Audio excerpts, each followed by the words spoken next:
하나님께서 만나게 해주시고요. 우리가 이 만나는 그때는 잘 모릅니다.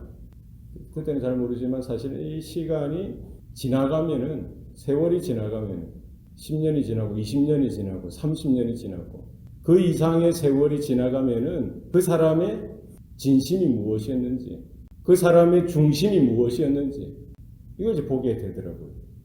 그때 하나님 앞에서 우리가 어떻게 섰는지, 어떠한 모습이었는지를 그때는 잘 분간이 안 되죠. 사람이니까 이렇게 저렇게 생각할 수 있죠. 그러나 세월이 지나면 그 사람은 참 좋은 사람이었구나, 참 유익한 사람이었구나, 참 정말 귀한 사람이었구나라는 느낌과 깨달음이 있었습니다.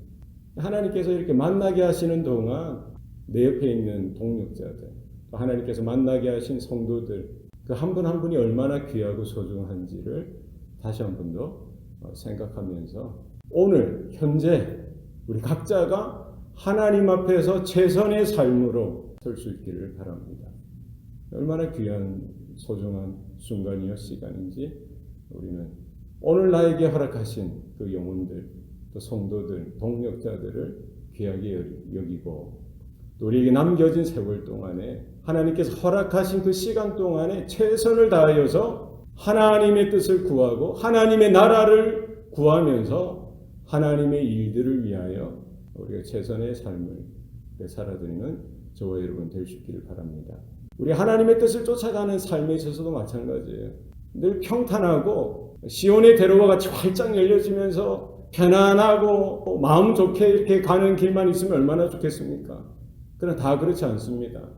우리가 하나님의 뜻을 받고 마음을 정하고 우리의 중심을 정하여서 하나님 나라를 추구하는 그 삶 가운데도 여전히 고단하고요, 여전히 방해거리가 있고 여전히 힘들고 어려운 그런 현장들이 있더라는 것입니다. 그럼에도 불구하고 포기하지 아니하고 하나님께서 이끄시는 대로, 하나님께서 붙들어 주시는 대로, 하나님께서 힘을 주시는 것만큼 우리가 최선으로 우리가 하나님 앞에 붙들려서 쓰임받는 저와 여러분 삶이 되시기를 축복합니다. 오늘 느헤미야 6장에 보면은 느헤미야가 이제 바벨론 포로에서 돌아와서 하나님께서 비전을 주신 거죠. 하나님께서 소원을 주신 거예요. 하나님께서 뜻을 허락해 주신 것입니다. 예루살렘 성의 성벽을 건축하는 그 일을 맡기신 거예요. 얼마나 엄청난 일이겠어요. 하나님의 뜻을 품고 하나님의 명령을 받아서 사명 가운데 그는 이제 고토로 돌아온 거죠. 망해서 없어져 버렸던, 무너져 버렸던 그 예루살렘으로 돌아와서 무너진 성벽을 재건하는 그 일을 위해서 자신의 생명을 다하고 자신의 생애를 다하여서 그 일을 감당했던 것입니다. 느헤미야가 그 일을 감당할 때에 좋은 일만 있고 동력자들만 생겨나고 힘을 합하여 그 하나님의 뜻을 이루는 그쪽으로 나가면 얼마나 좋았겠습니까마는 오늘 본문에 보면은 그렇게 그의 사역이 순탄치는 못했던 것을 볼 수가 있습니다. 오늘 본문에 보면은 산발락과 도비야 그리고 아라비아 사람 게셈과 수많은 원수들이 느헤미야를 대적하고요, 느헤미야의 그 사역을, 성벽을 재건하는 그 일을 방해할 뿐만 아니라 궁극에는 느헤미야를 제거하기 위해서 술수를 부리고 작전을 짜서 그를 오노 평지의 한 촌에 불러내려고 하는 것이죠. 느헤미야에게는 이와 같은 상황들을 파악할 수 있는, 간파할 수 있는 그와 같은 영적인 예지력이 있었던 것이죠. 아마 하나님께서 그런 지혜를 주셨을 것입니다. 사람들이 말하고 사람들이 좋은 말로 해서 편지를 쓰고 그를 유인해서 불러내려고 하는 모든 상황들을 느헤미야는 간파하고 자기를 잡아 죽이기 위한 술수라는 것을 알아차리고는 내가 왜 성벽을 재건하는 이 일을, 하나님의 역사를 내려놓고 너희에게로 내려가겠느냐, 나는 내려가지 못하겠다라고 이렇게 응수를 한 것입니다. 그러니까 이 산발락과 도비야는 2번, 3번, 4번까지 편지를 써서 느헤미야를 어쨌든 유인해서 올가매려고 단칼에 그의 목을 죽이기 위해서 이런 판을 짜고 벌이는 그런 상황이었던 것이죠. 느헤미야는 이 모든 되어지는 일들을, 이 영적인 흐름들을 간파하고요, 그 하나님께서 주신 그 소명, 하나님의 부르심에 따라서 그 자리에서 벗어나지 아니하고요, 그 자리에서 흔들리지 아니하고 아무리 대적 원수들이 많고 자기의 사역을 하나님의 일들을 이렇게 방해하는 그들로 인해서 두려워하지도 아니하고 오히려 그는 하나님께서 부르신 그 자리를 끝까지 지켰던 것을 볼 수가 있습니다. 우리가 하나님의 일을 함에 있어서 우리가 신앙하고 믿음으로 살아가는 우리 성도의 삶 가운데에 이와 같은 영적인 이런 방해거리들이 늘 언제나 나타납니다. 그것도 한 번, 두 번이 아니라 여러 번 우리의 신앙의 진로를 흔들어 놓고요. 우리의 하나님만을 따라가고 순종하여서 하나님의 뜻 가운데서 살아가기를 다짐하는 그 성도의 삶 가운데에도 이와 같은 영적인 이런 대적들이 나타나서 원수들이 일어나서 우리의 마음을 흔들어 놓고요. 우리의 이런 방향성들을 희미하게 또 두렵게 만들어서 하나님으로부터 멀어지게 만들고 하나님의 사역을 잊어버리게 만들고 하나님의 부르심 앞에 그 사명을 능히 감당하지 못하도록 만드는 그런 세력들이 오늘날에도 있다는 사실을 여러분 기억하실 수 있기를 바랍니다. 우리 한 사람 한 사람이 이 마지막 때에 무너진 이런 영적인 상황들을 바라보면서 느헤미야가 그것을 바라보지 않았겠어요? 사람의 힘으로 세상의 관점으로 바라보면 정말 소망 없는 그 땅 가운데에 그가 품었던 것은 하나님께서 천지를 만드신 하나님께서 오늘도 여전히 역사의 주관자 되시는 하나님께서 그 자신을 불러주셨다는 그 하나님만을 바라보고 무너진 그 성토 가운데 그 고토 가운데 서서 외로이 쓸쓸히 그 자리를 지키고 하나님의 부르심 앞에 섰던 것을 우리가 바라보고요. 우리의 신앙생활도 그렇습니다. 때로는 외롭고 고독한 것이 신앙의 삶이고 하나님을 따라가고 주님을 따라가는 삶인 것을 여러분 기억하실 수 있기를 바랍니다. 위협도 있고 여러 가지 방해거리도 있고 걸림돌도 있습니다만은 우리가 흔들리지 않아요. 느헤미야가 걸어갔듯이 느헤미야가 끝까지 그 부르심과 사명 가운데에 섰듯이 우리도 주님과 함께 주님이 걸어가신 불러주신 그 자리에 우뚝 설 수 있는 저와 여러분의 삶이 되시기를 바랍니다. 이렇게 4번까지 편지를 쓰고 느헤미야를 이렇게 유인하려고 하는데 느헤미야가 잘 듣지 않는 거예요. 함부로 할 수 없는 것이죠. 5번째는 또 종을 보내서 소문을 퍼뜨리는 겁니다. 느헤미야가 이렇게 예루살렘 성벽을 건축하는 것은 민족을 위한 것이 아니고 하나님을 위한 것이 아니라 자기가 유다의 왕이 되기 위해서 이런 일들을 벌이는 것이다 라고 험한 소문을 조작해서 퍼뜨리는 것이죠. 사실을 진실을 진리를 거짓으로 조작해서 바꾸어서 이렇게 사람을 모함하고 느헤미야를 무너뜨리고요. 그의 명예와 그의 명성에 금이 가게 하고 그의 진정한 그 뜻 가운데 상처를 입히기 위해서 거짓 것을 바꾸고 조작을 선동하여 사람들의 마음을 민심을 이렇게 흔들어 놓고요. 또 느헤미야를 따라가는 수많은 사람들의 그 마음들을 어지럽혀서 두려운 마음과 근심을 주고요. 의심을 만들게 해서 결국 느헤미야와 그 길을 가지 못하도록 흔들어 놓고 있는 것이지요. 얼마나 악랄합니까? 악랄해요. 사람이 그렇다는 거예요. 죄에 쌓이다 보면은 자기들이 하는 것이 무엇인지도 깨닫지 못하고 하는 것입니다.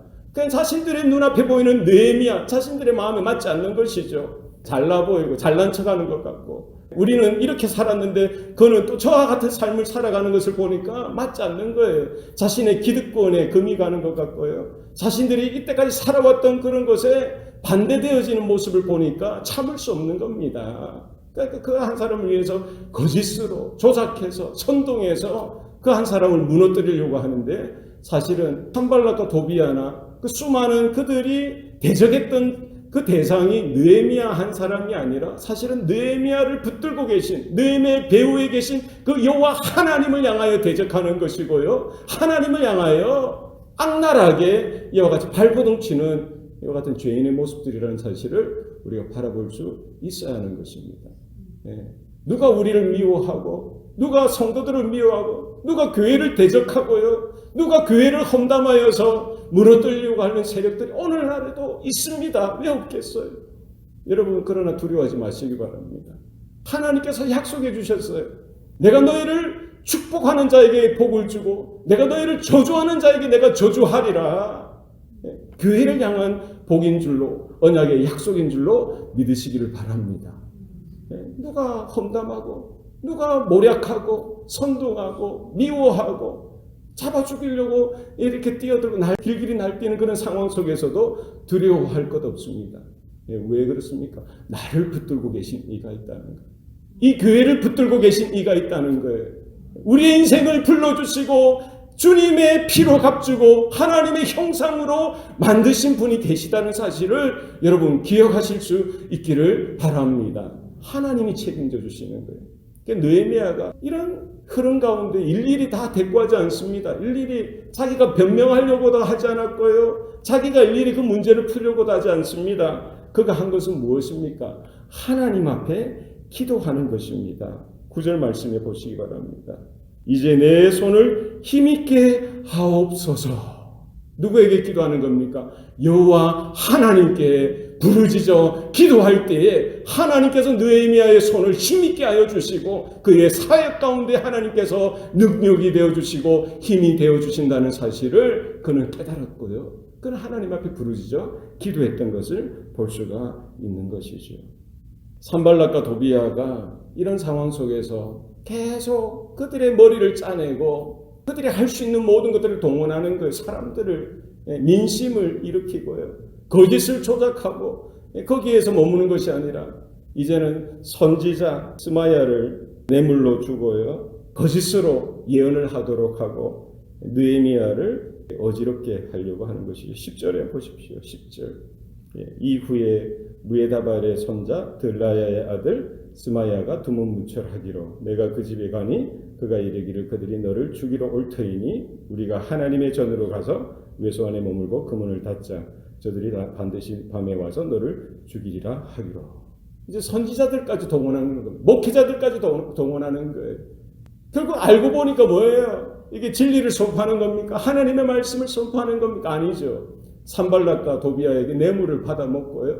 거짓으로 예언을 말하고 느헤미야에게 올무가 되게 하기 위해서 이제 많은 대적들이 너를 죽이러 오니까 너는 성전의 외소에 도망하여 거기에 숨으라. 그러면 너 생명이 보존될 것이다. 느헤미야가 선지자 스마야의 말을 듣고 어떻게 했습니까? 따라갔습니까? 따라가지 않았어요. 왜 그렇습니까? 거짓이 뭔지 진리가 뭔지 그에게는 분별하는 지혜가 있었던 거예요. 영적인 해안이 있었던 것입니다. 무엇으로 가능했던 거예요? 그에게는 분명히 율법이 있었어요. 하나님의 말씀이 있었어요. 언약이 있었어요. 아무리 선지자라고 해도 그들이 하나님의 예언을 한다고 해도 그것을 분별할 수 있어야 되는 거예요. 거짓 선지자들이 횡행하는 이때입니다. 주님께서 말씀하셨죠. 마지막 때가 될수록 거짓 그리스도들이 적 그리스도들이 거짓 선생들이 거짓 선지자들이 일어나리라. 구약시대 때도 그랬던 거예요. 돈을 바꿔서 뇌물을 바꿔서 하나님의 말씀이 아닌 사람의 말을 하는 겁니다.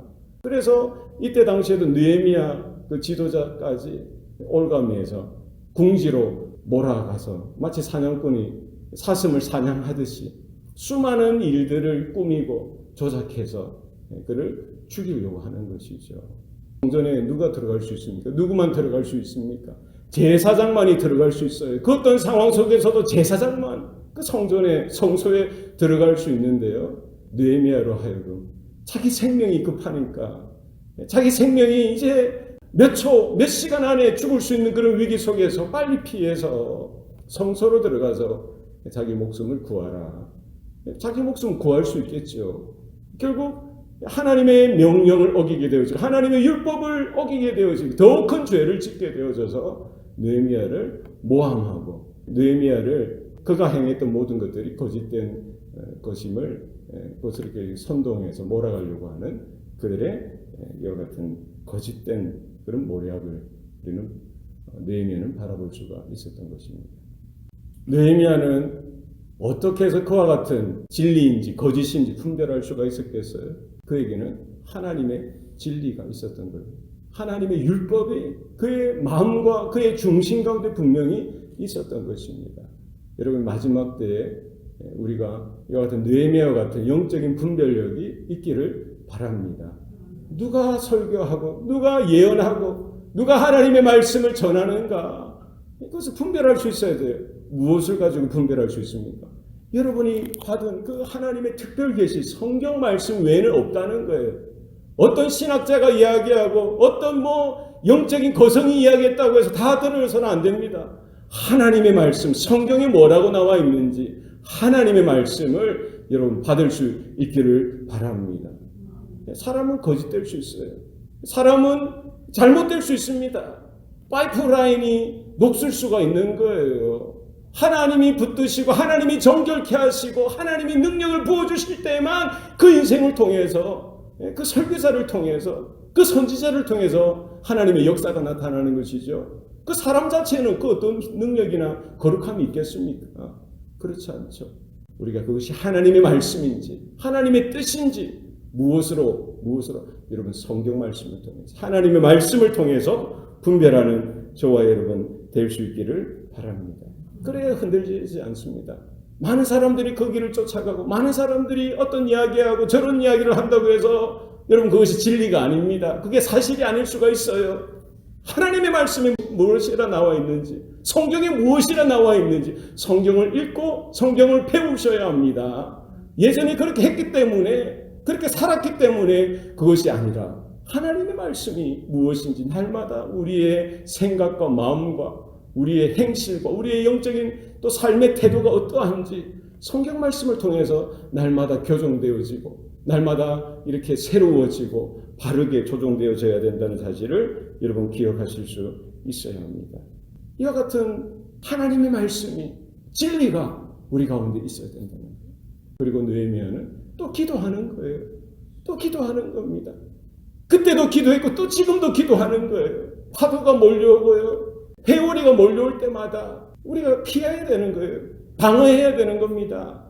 영적으로 우리를 누르고 억누르고 힘들게 하는 이와 같은 세력들 앞에서 우리가 붙들 수 있는 것은 하나님 한 분이라는 사실을 여러분 기억하실 수 있기를 소원합니다. 14절 말씀에 내 하나님이여 도비야와 산발락과 여선지 노아다와 그 남은 선지자들 곧 나를 두렵게 하고자 한 자들의 소행을 기억하옵소서.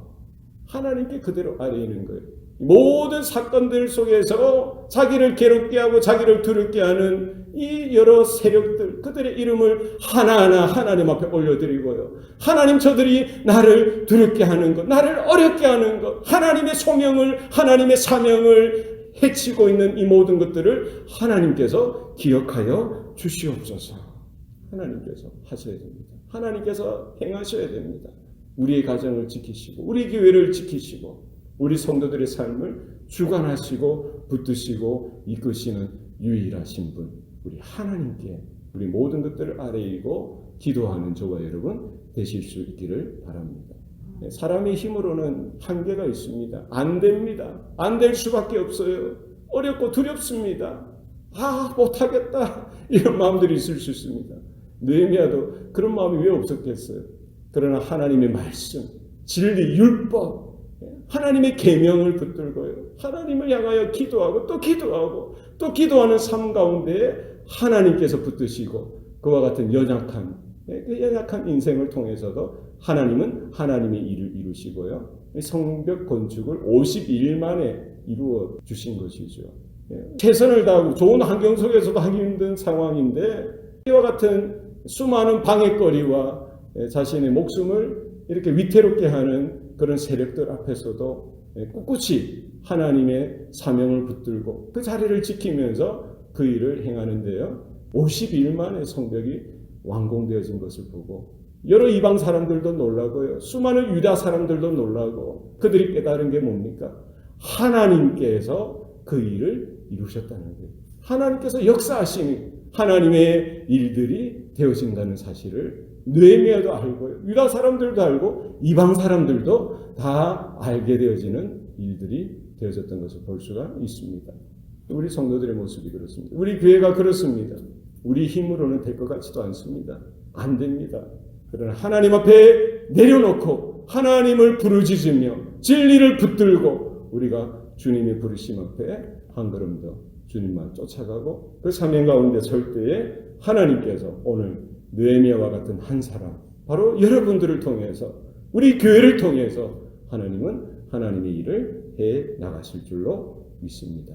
그 은혜 가운데, 그 붙드신 가운데 저와 여러분들이 한평생 남은 시간들 온전하게 붙들려서 쓰임받는 저와 여러분의 삶이 되시기를 축원합니다.